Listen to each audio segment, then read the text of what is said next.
오늘의 헤드라인입니다. 어제 오후 한국원자력연구원에서 불이 났습니다. 인명피해나 방사성 물질 유출은 없는 것으로 알려졌지만 방사능 관리 부실에 대한 우려와 질타는 피할 수 없을 것으로 보입니다. 바이오 잉크를 이용해 사람의 근육을 만들어내는 3D 프린터가 등장했습니다. 실제 근육과 움직임이 비슷하고 세포의 생존율도 높아 상용화되면 장기 제작의 새로운 길이 열릴 전망입니다. 초기 치매 환자를 위한 치유시설인 치매 안심학교가 인천에 처음으로 문을 열었습니다. 치매 전 단계인 경도 인지장애 환자는 물론 잠재적 위험군을 위한 예방 프로그램도 다양하게 운영될 예정입니다.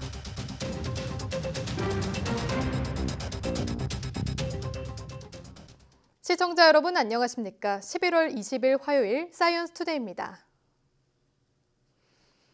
오늘 아침 서울 기온이 처음으로 영하권에 머무는 등 겨울 추위가 찾아왔습니다. 기상청은 찬 공기가 유입되면서 오늘 아침 서울 기온이 0도로 올가을 처음으로 영하권으로 떨어지며 가장 추웠다고 밝혔습니다. 내일은 전국에 비가 내리면서 추위가 주춤하겠지만 내일 밤부터 중부 곳곳에는 비가 눈으로 바뀌어 내리는 곳이 있겠습니다. 기상청은 찬 공기가 밀려오며 비가 눈으로 바뀌는 곳이 많겠고 특히 서울에도 첫눈이 내릴 가능성이 있다고 전망했습니다. 올해 초 불이 났던 한국원자력연구원에서 또 화재가 발생했습니다. 다행히 다친 사람도 방사성 물질 유출도 없었다고 밝혔지만 최근 방사능 관리 부실을 여러 번 지적받은 터라 쉽게 넘길 문제는 아닌 듯합니다. 이문석 기자가 보도합니다. 오후 2시 28분 한국원자력연구원 화학분석실험실에서 연기가 감지됐습니다. 불이 난 곳은 저준위 방사성 폐기물이 보관돼 있던 방사선 작업구역 안이었습니다. 폐기물을 화학분석할 때 사용한 장갑과 실험복 등을 쌓아둔 장소였습니다. 어림잡아 2평 남짓한 방에서 비닐에 쌓여있던 폐기물이 탄 것으로 전해졌습니다.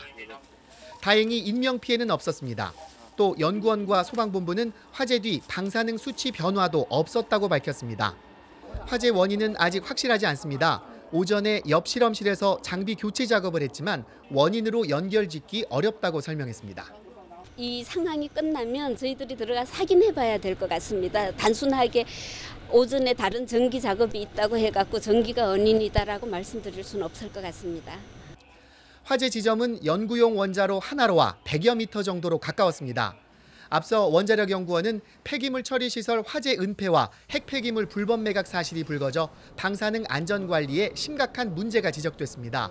더구나 잇따른 사건의 부담을 안고 원장이 중도 퇴임을 하기로 한 하루 전날 화재 사건이 또 터지면서 연구원 내부에서조차 어이없다는 반응이 흘러나오고 있습니다. YTN 이문석입니다. 공상과학 영화에는 로봇이 사람 세포를 만들고 나아가 상처를 치료해주는 장면이 나오는데요. 이런 모습은 이제 그리 먼 이야기가 아닙니다. 피부와 뼈는 물론 만들기 어렵다고 알려진 근육까지도 3D 프린터가 만들어냅니다. 최소라 기자입니다. 영화 어벤져스2에 등장하는 의료기기입니다. 손상된 부위를 인식해 새로운 세포를 만들고 기존 세포와 결합하도록 해 순식간에 상처를 치료합니다. 현실에서도 인체 조직을 3D 프린터로 만들기 위한 연구가 한창입니다. 뼈와 피부에 이어 최근에는 근육까지 만들어내는 연구가 진행되고 있습니다. 스킨이라든가 그다음에 본 같은 것도 이제 어떤 격자 구조 형태로 만들 수 있기 때문에 굉장히 유용하죠. 그런데 이제 그놈의 가장 큰 단점은 뭐냐면 세포에 어떤 그 피지컬한 큐를 줄 수가 없어요. 그런 데는 노즐을 통해서 세포가 나오다 보니까 그 안에서 세포는 랜덤하게 존재하게 있는 거죠. 길쭉한 모양의 근육세포는 한 방향으로 배열돼야 재기능을 하는데 기존 3D 프린터로는 만들 수 없습니다. 그래서 국내 연구진은 근육세포로 만든 바이오 잉크를 3D 프린터에 넣고 전기장을 가했습니다. 그랬더니 근육세포가 실타래처럼 분사돼 한 가닥씩 쌓이고 근육 섬유를 형성합니다. 10초도 안 돼 실제 근육과 비슷한 조직이 만들어졌습니다. 초기에 90%가 넘는 생존율을 보였고요. 그 이후에 세포 거동을 확인을 했을 때 그 세포 형상이 3배가 더 늘어난 형상을 확인할 수가 있었고 또 분화도 또한 3배 정도 더 많이 늘어난 것을 확인할 수 있었습니다. 연구팀은 이렇게 만들어진 근육을 동물 실험을 거쳐 사람에게도 적용할 계획입니다. 이 기술이 더 발전하면 앞으로 소장이나 대장, 혈관 같은 장기가 망가졌을 때 자신의 세포를 증식해 바이오 프린터로 만들어내는 장기 제작 시대가 열릴 전망입니다. YTN 사이언스 최설아입니다. 북한의 임신 출산기 여성과 영유아의 건강이 매우 취약한 상태에 놓인 것으로 나타났습니다. 한국보건사회연구원은 북한에서 임신 중이나 출산 직후 임신과 관련한 병으로 사망하는 여성의 비율이 신생아 10만 명당 82명으로 남한의 11명보다 7배 이상 높은 것으로 나타났다고 밝혔습니다. 또 북한의 5살 미만 영유아의 사망률도 1000명당 24명으로 남한 3명의 8배에 달하는 것으로 조사됐습니다. 보건사회연구원은 북한의 가임 여성과 영유아의 경우 영양 섭취가 필요한 시기에 이를 제대로 충족하지 못해 사망률이 높게 나타나는 것으로 분석했습니다.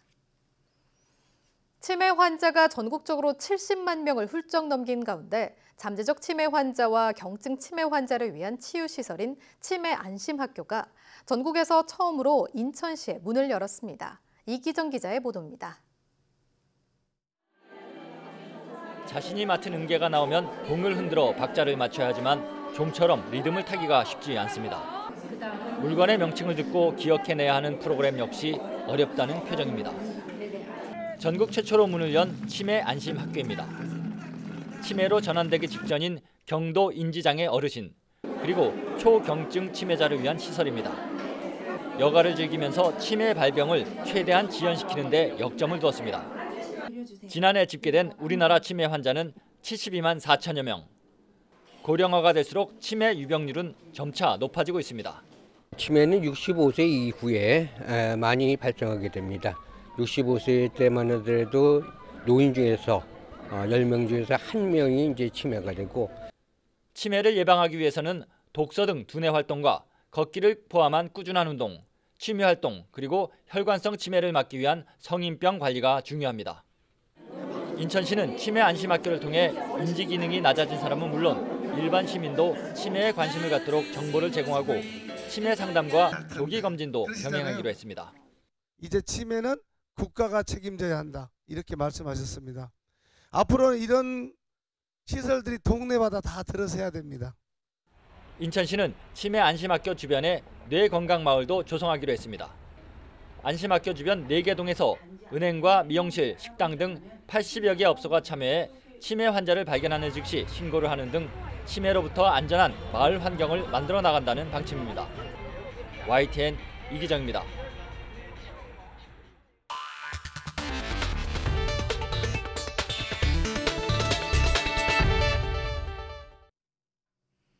오늘부터 닭과 오리, 달걀에 대한 이력관리제가 시범적으로 실시됩니다. 농림축산식품부는 오늘부터 시작되는 시범사업에는 도개장 10곳과 달걀 집화장 7곳 등 24곳이 참여하며 내년 12월부터 전체 가금류로 대상을 확대할 예정이라고 밝혔습니다. 농림축산식품부는 이 제도를 당초 2020년에 도입할 예정이었으나 지난해 조류 인플루엔자와 살충제 달걀 파동 등을 계기로 앞당겨 시행하기로 했습니다. 이력관리제가 시행되면 가금류 사육과 유통, 판매 전 과정이 기록 관리돼 유통 과정에서 문제가 발생할 경우 해당 제품을 신속히 파악해 환수할 수 있게 됩니다. 소고기는 2008년, 돼지고기는 2014년부터 이력관리제를 시행하고 있습니다. 국내 연구진이 달걀 등 식품에 들어있을 수 있는 유해 성분을 시료에 대한 전처리 과정 없이 현장에서 직접 검출할 수 있는 기술을 개발했습니다. 이정우 기자입니다. 달걀 속 살충제 성분을 검출하기 위해서는 그동안 대형 장비를 사용해 시료를 사전에 준비해야 하는 전처리 과정을 거쳐야 합니다. 이 같은 생체 시료 분석법은 신속한 현장 분석이 어려워 시간과 비용 부담이 클 수밖에 없습니다. 카이스트와 재료연구소 공동연구팀이 생체에 들어있는 미량의 분자를 직접 검출할 수 있는 센서를 개발했습니다. 기존에는 큰 분자를 걸러내기 위해서 원심 분리와 같은 전처리 과정이 필요했습니다. 하지만 하이드로젤을 도입함으로써 이러한 전처리 과정을 없앰으로써 좀 더 쉽게 현장 검출을 할 수 있습니다. 콘택트 렌즈와 화장품 등에 널리 쓰이는 하이드로젤은 친수성 나노 그물 구조로 단백질처럼 큰 분자는 걸러내고 전하를 띠는 분자를 선택적으로 흡착시켜 농축하는 기능이 있습니다. 사람의 지문처럼 분자 고유의 라만 신호를 활용해 표적 분자를 찾을 수 있는 센서를 만든 겁니다. 이번에 새롭게 개발한 라만 센서는 식품뿐만 아니라 인체 내 약물 검출 등 다양한 분야에 폭넓게 활용될 것으로 보입니다. 이 라만 센서는 혈액과 소변, 땀 등 인체에 들어있는 약물, 마약 성분 등을 검출하는 바이오마커로 적용할 수 있습니다. 시료의 전처리 없이도 식품에 들어있을 수 있는 유해 성분을 선택적으로 농축하고 증폭해서 현장에서 검출할 수 있기 때문에 비용과 시간의 혁신적인 절감이 예상됩니다.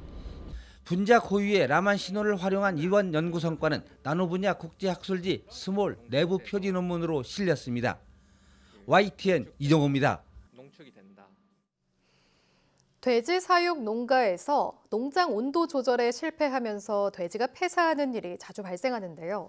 요즘 같은 시기에는 감기, 즉 호흡기 질환이 문제인데 돼지의 체감 온도를 조절해 폐사를 획기적으로 줄이는 기술이 개발됐습니다. 백종규 기자의 보도입니다. 돼지는 땀샘이 발달하지 않아 스스로 체온 조절이 어렵습니다. 여름에는 더위에 약하고 가을, 겨울에는 호흡기 질환에 걸리기 쉽습니다. 그래서 계절에 따라 변동이 있지만 평균 10마리 중에 1마리는 폐사에 이르게 됩니다. 체온 조절 자체를 잘 못하는 돼지의 속성에다가 그 환경 관리를 잘 못해가지고 1마리나 2마리가 기침을 하기 시작을 하면은 돈방 안에 많은 돼지가 있기 때문에 급격하게 기침이 확산되는 그런 문제들이 있습니다. 이런 축산 농가의 고민을 덜어주기 위한 스마트팜 온도 변화 시스템이 개발됐습니다. 이 기술은 국내 최초로 외부 온도가 아닌 체감 온도를 계산해 환경을 제어합니다. 먼저 축사 내부에 수십 개의 온도, 복사열, 가스 측정 센서가 축사 환경을 측정합니다. 이후 축사 안에 돼지가 느끼는 체감 온도를 계산합니다. 산출된 데이터가 돼지가 가장 좋아하는 체감 온도인 25도에서 28도 사이를 벗어나면 자동으로 온도 조절 장치와 환기 팬이 작동해 온도를 맞춥니다. 축산 농가에서 돼지가 폐사하는 가장 큰 원인은 감기, 즉 호흡기 질환인데 성장 주기별로 적절하게 체감 온도를 조절해줬더니 폐사율이 급격히 줄었습니다. 이 시스템은 모든 게 원격 제어가 가능해 노동력을 줄이는 효과도 기대됩니다. 농장들의 노하우들을 집약해서 만들었기 때문에 본 시스템을 도입하게 되면 일정 수준 이상의 생산 성적을 기록할 수가 있습니다. 농업기술실용화재단은 올해 이 스마트팜 기술을 시험 운용한 뒤 소규모 농가에서도 활용할 수 있도록 기술을 보완해 보급할 계획입니다. YTN 백종규입니다. 온실가스 배출량을 줄이지 않는다면 이번 세기 말 한반도는 기온 상승과 폭우 등 자연재해를 동시다발적으로 겪을 것이란 연구 결과가 나왔습니다. 미국 하와이 주립대 마노아 캠퍼스 등 국제 공동연구진은 기후변화와 관련한 3,300여 개의 논문을 분석해 세계 각국이 겪을 자연재해 발생 가능성을 예측했습니다. 논문을 보면 온실가스를 현재 추세대로 배출할 경우 한반도는 2095년쯤 해수면 상승과 평균 기온 상승, 극단적인 강우량 변화 등의 재해를 동시다발로 겪을 위험이 큰 것으로 나타났습니다. 연구진은 한반도뿐 아니라 아시아와 적도 부근의 연안 지역 대부분이 기후변화로 인한 큰 위험에 처하게 될 것으로 내다봤습니다. 우주인을 위한 보급품 등을 실은 우주화물선 프로그레스 MS-10이 국제우주정거장 ISS에 성공적으로 도킹했다고 러시아 우주당국이 밝혔습니다. 모스크바 인근의 비행통제센터는 프로그레스 10이 현지 시각 18일 오후 10시 29분 자동 시스템으로 우주정거장 지베즈다 모듈에 도킹했다고 전했습니다. 앞서 프로그레스 10은 16일 밤 9시 14분 카자흐스탄 바이코누르 우주기지에서 소유주 로켓에 실려 발사됐습니다. 이 우주화물선은 ISS에 체류하고 있는 우주인들을 위한 생필품과 연료 등 약 2.5톤의 물품을 운반했습니다.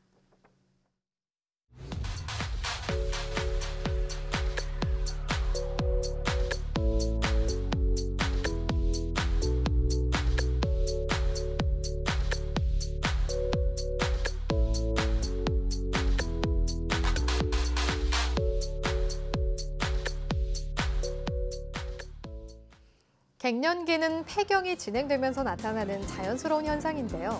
하지만 신체적으로나 정신적으로 많은 변화가 있어 갱년기를 겪는 분들의 고통이 크다고 합니다. 이런 갱년기를 잘 극복하려면 어떻게 해야 할까요? 오늘 오후 4시 사이언투데이에서는 갱년기에 대해 자세히 알아보겠습니다. 오늘 오후도 많은 시청 부탁드립니다.